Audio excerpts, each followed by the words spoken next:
बताना चाहता हूं कि जम्मू कश्मीर में तो शहीदों को भी मुआवजा नहीं मिलता, दिल्ली वजह को कहां मुआवजा मिलेगा, कहां इनको नौकरियां मिलेंगी। जम्मू कश्मीर का सिपाही जब किसी अन्य बाहर के राज्य में शहीद होता है ना, या जम्मू कश्मीर में शहीद होता, आतंकवाद से लड़ते, दुश्मन से लड़ते, तो उसके लिए एक्स ग्रेशिया के प्रोविजन ही नहीं है। बाकी स्टेटों और यूटी में है, लेकिन जम्मू कश्मीर में प्रोविजन नहीं है। अरे 2 सालों में यही दे दिया होता ना, हम कहते कुछ हुआ है। इतनी बेरोजगारी यहाँ देखिए आप डेली वेजेस के साथ आप आंगनवाड़ी, आशा वर्कर्स जिसमें महिलाएं वो सड़कों पर है। हाँ, उन्होंने तो होम गार्ड्स भी, एसपीओज भी, मनरेगा के लेबर्स, आपके एनएचएम के एम्प्लॉइज, स्मगलर के टीचर्स, कंट्रैक्चुअल लेक्चरर्स, चाहे वो पॉलिटेक्निक कॉलेज की हो, स्कूल एजुकेशन की हो, चाहे हायर एजुकेशन, सब लोग सड़कों पर बैठे हैं। सरकारी नौकरी सिर्फ नाम की सरकारी नौकरी, नाम की है, लेकिन लॉलीपॉप्स हैं, सिर्फ लॉलीपॉप। अच्छा किया आशा और आंगनवाड़ी वर्कर्स उनके हाथ का पानी नहीं उस दिन पिया। वो धोखे का पानी था। पानी देना किसी का मतलब होता संकल्प करके कि आपकी जो डिमांड्स वो पूरी होंगी, लेकिन इनके हाथ का पानी पीना भी धोखे के जहर के पानी के बराबर है।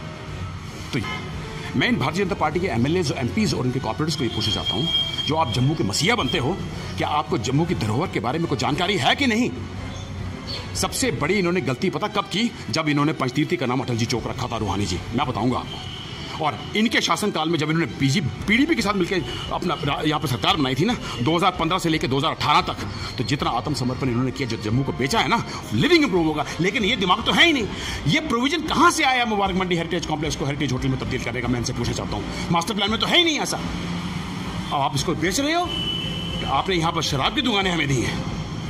आप हिंदुस्तान के अंदर 300 पीएसयूज हैं, वो 12 रह जाएंगी। आप उनका निजीकरण कर रहे हो। अब हमारी एक धरोहर है डोगरों की, हमारे डीएनए में बसता है मुबारक मंडी। और मैं राजा मलदेव का आपको उदाहरण देना चाहूंगा। राजा मलदेव की लड़ाई मिडिवल पीरियड में तैमूर लंग के साथ हुई थी, रूहानी। शायद इनको पता ही नहीं होगा। अगर इनको ये पता होता तो जुर्रत ना करते इसको हेरिटेज होटल बनाने में। तैमूर लंग से लड़ाई हुई, उसकी कहां हुई? बबोर में, मानसर झील है ना, उसके पास एक गांव है, वहां बोलते हैं। उस युद्ध के बाद जो है वो राजा मलदेव जो है वो आ गए मुबारक मंडी में बसने के लिए। और उसके बाद 1703 में राजा ध्रुवदेव ने उसकी स्थापना की, मुबारक मंडी हेरिटेज कॉम्प्लेक्स की। जरा पूछे इनको, हिस्ट्री का मालूम है इनको? और उसके बाद जितनी भी डोगरा डायनेस्टी के जो राजा महाराजा थे वो वहां रहते थे 1925 तक। जम्मू कश्मीर में विकास की एक नई तस्वीर देखने को मिलेगी जब धारा 370 की समाप्ति होगी, क्योंकि खुद प्रधानमंत्री की बात की जाए या केंद्रीय मंत्रियों की बात की जाए, उन्होंने लगातार ये तर्क दिया कि जम्मू कश्मीर में विकास होना था, लेकिन बड़ी बाधा 370 बनी। आज 5 अगस्त है, एक तरह से भाजपा के खेमे में जश्न का माहौल है। वहीं अन्य जो राजनीतिक दल है, कोई 370 की मांग कर रहा है कि वापस दे दीजिए, और कोई ये कह रहा है कि राज्य का दर्जा वापस दे दीजिए। मेरे साथ एक ऐसे नेता हैं जो लगातार केंद्र सरकार को कटघरे में रखने का काम करते हैं। गगन प्रताप सिंह जी हैं हमारे साथ, पैंथर्स पार्टी से ताल्लुक रखते हैं, और ये वही नेता हैं जिन्होंने कहीं ना कहीं इतना प्रदर्शन किया कि सरकार को गिरने पर मजबूर होना पड़ा। लगता है गगन जी के 370 के बाद जम्मू कश्मीर में प्रगति और विकास के द्वार खुले हैं। पहले तो मैं आपके माध्यम से भारतीय जनता पार्टी को चेतावनी देना चाहूंगा कि जो सेलिब्रेट आप कर रहे हो ना कल का दिन, आप अगर एसी के कमरों में बैठो वो ठीक रहेगा, क्योंकि जम्मू कश्मीर में हर वर्ग परेशान है। सेलिब्रेट करके आप हमारे जख्मों पर नमक छिड़कने का काम करोगे। तो मेरी हिदायत आपसे यही, आप एसी कमरों में बैठें और जो गाने बजाने करें। लेकिन आप अगर सेलिब्रेट करेंगे तो ये लोगों के साथ एक बहुत बड़ा धोखा होगा। लोगों के भावनाओं से आप खेलेंगे और इसका जो है आपको खमियाजा भुगतना पड़ेगा। रूहानी जी, 2 साल होने जा रहे हैं आज, 5 अगस्त 2019 के बाद जब हमारा स्पेशल स्टेटस स्क्रैप हुआ था। पैंथर्स पार्टी हमेशा कहती थी कि धारा 370-35 से जाना चाहिए, लेकिन उनके जाने के बाद जम्मू कश्मीर की डेवलपमेंट होनी चाहिए थी। यहाँ के लोगों को उनको हक और इंसाफ मिलना चाहिए था, न्याय अधिकार मिलना चाहिए था। लेकिन ऐसा कहाँ हुआ, मुझे बताइए। 2 सालों में तो जम्मू कश्मीर को, खासकर जम्मू डिवीजन का तो बेड़ा गर्क हुआ है, बेड़ा गर्क हुआ है। सबसे पहले बली हमारी जम्मू कश्मीर की तब लगी जब इस 200 साल पुराने डोगरा रियासत को, जम्मू कश्मीर को इन्होंने यूटी में तब्दील कर दिया। हमारा सिर कलम कर दिया, सबसे बड़ी बली लगी उस दिन। और फिर आप देखिए 2 सालों में हमें क्या क्या मिला। बेरोजगारी का आलम देखिए आप, महंगाई का आलम देखिए आप। बेरोजगारी की आप बात करते हैं, ये रोजगार देने की बात करते थे, 1-1 लाख नौकरियां देंगे। कहां हैं वो नौकरियां? रूहानी जी, मैं इनके नेताओं को पूछना चाहता हूं, भारतीय जनता पार्टी के नेताओं को पूछना चाहता हूं, क्या किस फाइलों में पड़ी है वो नौकरियां? क्या आपने उसको अपनी कुर्सियों के नीचे दबा के रखा है? अगर दबा के रखा है तो निकालते क्यों नहीं नौकरियों को? ये नौकरियां देने की बात करते थे। जो लोग यहाँ युवा काम करते थे उनको बाहर निकाल दिया उन्होंने। सेल्फ हेल्प ग्रुप के 25,000 इंजीनियर्स, आपको याद होगा रूहानी जी, उनको इन्होंने बेरोजगार करके रख दिया। SRO 24 के हमारे एम्प्लॉइज थे यहाँ पर, paramedics, technical assistants, x-ray assistants, और नर्सेस जो काम कर रही थी, जिसमें महिलाएं भी थी, उनको भी इन्होंने नौकरी से बाहर निकाल दिया। और कब निकाला बाहर आपको याद होगा, कोरोना काल में, जब कोरोना की फर्स्ट वेव चल रही थी, जहां पर कश्मीर के उनके कंपनीज काम कर रहे थे, 1500 पैरामेडिक्स बाहर निकाले, और जिसमें महिलाएं थी उनसे इन्होंने बूट पॉलिश करवाए हैं। पकोड़े बेचने की बात करते थे ये लोग, लेकिन इन्होंने हमारी महिलाओं को बूट पॉलिश करने में मजबूर किया।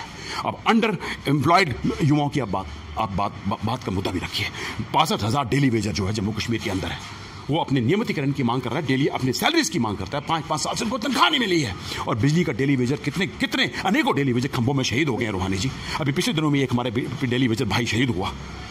अरे मैं आपको बताना चाहता हूं कि जम्मू कश्मीर में तो शहीदों को भी मुआवजा नहीं मिलता, डेली वेजर को कहां मुआवजा मिलेगा, कहां इनको नौकरियां मिलेंगी।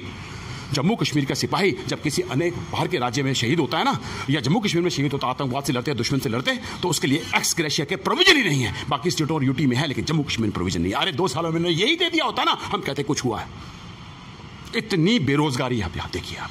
आप डेली वेजर के साथ आप आंगनवाड़ी, आशा वर्कर्स, जिसमें महिलाएं, वो सड़कों पर हैं। हाँ, उन्होंने तो होम गार्ड्स भी, एसपीओज भी, मनरेगा के लेबर्स, आपके एनएचएम के एम्प्लॉइज, समग्रा के टीचर्स, कंट्रैक्चुअल लेक्चरर्स, चाहे वो पॉलिटेक्निक कॉलेज की हो, स्कूल एजुकेशन की हो, चाहे हायर एजुकेशन, सब लोग सड़कों पर बैठे हैं। सरकारी नौकरी सिर्फ नाम की सरकारी नौकरी, नाम की है, लेकिन लॉलीपॉप्स हैं, सिर्फ लॉलीपॉप। अच्छा किया आशा और आंगनवाड़ी वर्कर्स उनके हाथ का पानी नहीं उस दिन पिया। वो धोखे का पानी था। पानी देना किसी का मतलब होता संकल्प करके कि आपकी जो डिमांड्स वो पूरी होंगी, लेकिन इनके हाथ का पानी पीना भी धोखे के, जहर के पानी पीने के बराबर है। तो ये दिया है इस भारतीय जनता पार्टी ने 2 साल में हम लोगों को। महंगाई का आलम देखिए, डीजल और पेट्रोल की सैकड़ा हो गया, सेंचुरी हो गई है। हम कितनी बार कहते हैं कि आप डीजल और पेट्रोल को जीएसटी के एम्बेट में क्यों नहीं लाते। जिस दिन ये जीएसटी के एम्बेट में आ जाएगा, पेट्रोल जो है प्रति लीटर 55 रुपए और डीजल जो है 50 रुपए प्रति लीटर हो जाएगा। लेकिन नहीं, एक्साइज ड्यूटी लेनी है ना, हमें लूटना है इन्होंने। उसी तरीके से और एक्साइज ड्यूटी लेने के लिए, हमारी जेबों से निकालने के लिए इन्होंने शराब की दुकानें जम्मू को दे दी हैं रूहानी जी। 228 लाइसेंस जो है इन्होंने जो है वो उनकी ऑक्शन करवाई, और 224 जम्मू में है और 4 कश्मीर के अंदर है। क्यों भाई? आपने तो हमारी जो पीढ़ी है, युवा पीढ़ी है, इसको आप नशे की तरफ धकेल रहे हो। और अब घरों घरों में जहर बेचा जाएगा। डोमेस्टिक वायलेंस देखिए कहां पहुंच गई है रूहानी जी। हर घर में महिलाएं परेशान हैं, कितने युवाओं की जानें चली गई हैं। और आपने जो है ये शराब की दुकानें खोलकर हमारे जम्मू कश्मीर के युवा पीढ़ी का तो आप बेड़ा गर्क करो। एक सवाल ये भी अहम है, क्योंकि लगातार अगर मैं कहूँ तो भाजपा ये कहती रही है कि जम्मू की आवाज़ है, लेकिन अब मुबारक मंडी कॉम्प्लेक्स को, जिसको हम विरासत मानते हैं, उसको एक होटल में तब्दील कर रहे हैं। दूसरी ओर इन्होंने दरबार मूव की प्रथा को ख़त्म किया है। कितना भारी नुकसान इस समय व्यवसाय घरानों को हुआ और तमाम व्यापारियों को हुआ। बड़ा अच्छा सवाल आपने पूछा रूहानी जी। मैं इन भारतीय जनता पार्टी के एमएलएज, एमपीज और उनके कॉर्पोरेट्स को ये पूछना चाहता हूँ, जो आप जम्मू के मसीहा बनते हो, क्या आपको जम्मू की धरोहर के बारे में कोई जानकारी है कि नहीं? सबसे बड़ी इन्होंने गलती पता कब की? जब इन्होंने पंचतीर्थी का नाम अटल जी चौक रखा था रूहानी जी, मैं बताऊंगा आपको। और इनके शासनकाल में जब इन्होंने पीडीपी के साथ मिलकर अपना यहाँ पर सरकार बनाई थी ना, 2015 से लेकर 2018 तक, तो जितना आत्मसमर्पण इन्होंने किया, जो जम्मू को बेचा है ना, उसकी मिसाल दी नहीं जा सकती political history of Jammu Kashmir में। और मुझे याद है कश्मीर फोर्ट फेस्टिवल हुआ 2016 में, जो हमारा जो हरी पर्वत था ना, ये वेन्यू रहा था उस कश्मीर फोर्ट फेस्टिवल के लिए। ऑफिशियल ब्रोशर्स में, होर्डिंग्स में, न्यूज़पेपर्स में पब्लिश हुआ नाम कोहेमारा। कोहेमारा का मतलब पारसी में सांपों का पहाड़, और वेन्यू को ऑफिशियली डिक्लेयर किया, ये कोहेमारा में जो है कश्मीर फोर्ट फेस्टिवल होने जा रहा है। इन भारतीय जनता पार्टी के नेताओं को पूछना चाहता हूं, हरी पर्वत हमारे हिंदुओं के लिए पूजनीय है, मुसलमानों के लिए पूजनीय है, सिखों के लिए पूजनीय है। हिंदुओं के लिए इसलिए पूजनीय है कि इसको हम लोग प्रद्युमन पीठ बोलते हैं, और वहां पर जो है आपकी पार्वती देवी का टेम्पल है, और मुसलमानों की मखदूम साहिब की दरगाह है, और सिखों के लिए वहां पर जो है वो 36 पातशाही गुरुद्वारा है। इनको वो तो अकल तो है नहीं, नाम दिया इसको कोहेमारा। और उसके बाद फिर उन्होंने हमारी जो शंकराचार्य टेम्पल है उसका नाम जो तख्त सुलेमान वहां कहा जा रहा था, तो ये चुप रहे, तभी मौन बैठे हुए थे। अब इन्होंने पंचतीर्थी का नाम बदलकर अटल जी चौक कर दिया है। और अब आपने देखा कि मुबारक मंडी हेरिटेज कॉम्प्लेक्स जो है सैकड़ों साल पुराना, उसको भी अब हेरिटेज होटल में तब्दील करने जा रहे हैं। और 9 अगस्त जो है एक्सप्रेशन ऑफ इंटरेस्ट मांगे डिफरेंट बिडर्स से। मुझे इनको पता होना चाहिए, जो आपका मुबारक मंडी जो आपका मुबारक मंडी हेरिटेज कॉम्प्लेक्स जो है, वो एक डोगरा डायनेस्टी की एक प्रतीक है, हमारा एक सांस्कृतिक प्रतीक है वो, और वो हमारा एक रॉयल रेजिडेंस रहा है। और मैं राजा मलदेव का आपको उदाहरण देना चाहूंगा। राजा मलदेव की लड़ाई मिडिवल पीरियड में तैमूर लंग के साथ हुई थी रूहानी। शायद इनको पता ही नहीं होगा, अगर इनको ये पता होता तो जुर्रत ना करते इसको हेरिटेज होटल बनाने में। तैमूर लंग से लड़ाई हुई, उसकी कहां हुई? बबोर में। मानसर झील है ना, उसके पास एक गांव है, वहां पर लड़ाई हुई। उस युद्ध के बाद जो है वो राजा मलदेव जो है वो आ गए मुबारक मंडी में बसने के लिए। और उसके बाद 1703 में राजा ध्रुवदेव ने उसकी स्थापना की, मुबारक मंडी हेरिटेज कॉम्प्लेक्स की। जरा पूछे इनको, हिस्ट्री का मालूम है इनको। और उसके बाद जितनी भी डोगरा डायनेस्टी के जो राजा महाराजा थे वो वहां रहते थे 1925 तक। 1925 के बाद महाराजा हरि सिंह जब उनका अपना स्थानांतरण किया ना उन्होंने अपने निवास का हरि निवास पैलेस में, उसके बाद फिर ये जो बिल्डिंग कॉम्प्लेक्स सरकार को दे दिया गया और इसको ओल्ड सेक्रेटरी भी बोला जाता था। और पिछले साल इन्होंने एक जो है मास्टर प्लान पास किया जब सत्यपाल मलिक जी हुआ होटल बना रहे हैं, लेकिन सुनिए, लेकिन बात यह है कि महाराजा हरि सिंह जी के जन्म दिवस की छुट्टी नहीं दे पाए 2 साल। बेड़ा मैं वही कह रहा हूं ना, जुमले की पार्टी है ये, धोखाधड़ी वाली पार्टी है ये एक धोखाधड़ी की राजनीति करने वाली पार्टी है, बेवकूफ बनाने वाली पार्टी है। इनको 2 चीजों से मतलब है, रूहानी नोट और वोट, बस जहां से मिल जाए, जैसे भी मिल जाए, अपना काम बनता भाड़ में जाए बनता जनता। इनको क्या लेने देना है मुबारक मंडी हेरिटेज कॉम्प्लेक्स से, इनको क्या लेने देना है हमारे मंदिरों से, इनको क्या लेने देना है हमारे लोगों से। बेड़ा गर्क किया है हमारा, बेड़ा गर्क। और अगर आज पंचतीर्थी का नाम पंचतीर्थी रखा जाता ना तो सिर्फ 5% अगर आप जो यात्रु है कटरा का यहां डाइवर्ट करते और मुबारक मंडी हेरिटेज कॉम्प्लेक्स को नहीं बल्कि पूरे जम्मू शहर को ओल्ड सिटी की जिनकी बातें करते हैं हेरिटेज सिटी बनाएंगे, कहां है वो हेरिटेज सिटी? मैं इसको पहले पूछा जाता हूं अमृतसर की तरफ पे, वो अगर बना देते हैं तो डेस्टिनेशन अगर आप प्रमोट करते हो और वो यात्रु जो है वो मुबारक मंडी हेरिटेज कॉम्प्लेक्स भी जाएगा, उसके बाद फिर वो पूरे सिटी के अंदर भी घूमेगा। इससे कितना फायदा होगा? जितने भी होटल्स है ना सिटी के वो सब फ्लरिश होंगे, ट्रैवल एजेंसीज फ्लरिश होंगी, लोकल क्विजीन हमारा वो फ्लरिश होगा, सुवेनियर इंडस्ट्री हमारी फ्लरिश होगी, रघुनाथ बाजार, पीर खो, आपका रोपवे, आपका जो है रघुनाथ टेम्पल, आपके जितने भी पिलग्रिमेज टूरिज्म के लिए जो जम्मू सिटी माना जाता है ये सब ऑटोमेटिकली फ्लरिश हो जाएगा और एक मल्टीप्लायर इफेक्ट होगा, जिसे इकोनॉमिक्स में बोलते हैं मल्टीप्लायर रिपल इफेक्ट। और इतना जब अगर यहाँ पर यात्रु जो है स्टे करेगा 1-2 दिन के लिए तो इतना मल्टीप्लायर इफेक्ट हो जाएगा कि यहाँ पर रोजगार लोगों को मिलेगी और आपका स्टैंडर्ड ऑफ लिविंग इंप्रूव होगा। लेकिन ये दिमाग तो है ही नहीं। ये प्रोविजन कहां से आया मुबारक मंडी हेरिटेज कॉम्प्लेक्स को हेरिटेज होटल में तब्दील करेगा? मैं इनसे पूछना चाहता हूँ, मास्टर प्लान में तो है ही नहीं ऐसा। अब आप इसको बेच रहे हो, आपने यहां पर शराब की दुकानें हमें दी हैं। आप हिंदुस्तान के अंदर 300 PSUs हैं, वो 12 रह जाएंगी। आप उनका निजीकरण कर रहे हो। अब हमारी एक धरोहर है डोगरों की, हमारे DNA में बसता है मुबारक मंडी।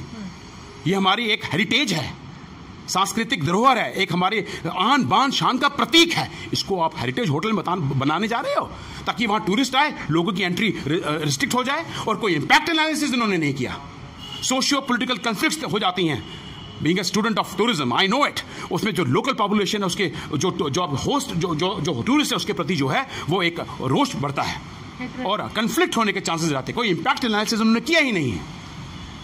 और भी तरीके थे। हेरिटेज होटल जो है ना, कोई भी बिल्डिंग जो पुरानी हवेली महल आप जो है इवन जेल्स को आप तब्दील कर सकते हो हेरिटेज होटल में, जो 1950 या 1950 के पहले के बने हुए हैं। क्या आपको मुबारक मंडी हेरिटेज कॉम्प्लेक्स मिला? और ऑलरेडी तो हरि निवास पैलेस हमारे पास है एक हेरिटेज होटल। इसको आप पूरे जम्मू सिटी को हेरिटेज सिटी में तब्दील करना चाहिए था और ये एक सेंटर ऑफ अट्रैक्शन होती। यात्रु को डाइवर्ट करो, यहां पर उनका स्टे बढ़ाओ ताकि रिपल इफेक्ट आए, लोगों को बेरोजगार मिले, लोगों का स्टैंडर्ड ऑफ लिविंग बढ़े, बिजनेसमैन फ्लरिश हो, हर माशरे का हर वर्ग फ्लरिश हो। लेकिन ये बुद्धि कहां से लाएंगे? को बुद्धि है, को शासन के साथ को बुद्धि भी बना रही है। देखिए, साफ तौर पर गगन जी कह रहे हैं कि नीयत में खोट है और नीयत अगर खोटी है तो नीति कैसे बनाई जाएगी? तो नीति बनाने के लिए पहले सोच जरूरी है और जब सोच आपको आएगी कि इसको कैसे आगे लेकर जाना। और अर्थव्यवस्था तो वैसे ही बेहाल है। अर्थव्यवस्था जब बेहाल होती है तो एकमात्र उपाय यही है कि पर्यटन उद्योग को बढ़ावा दिया जाए। लेकिन अगर उसके साथ भी इस तरह से होता रहेगा, कहाँ जाएगा जम्मू का आम युवा? आप हमारे से बने देखते रहते न्यूज़ जम्मू।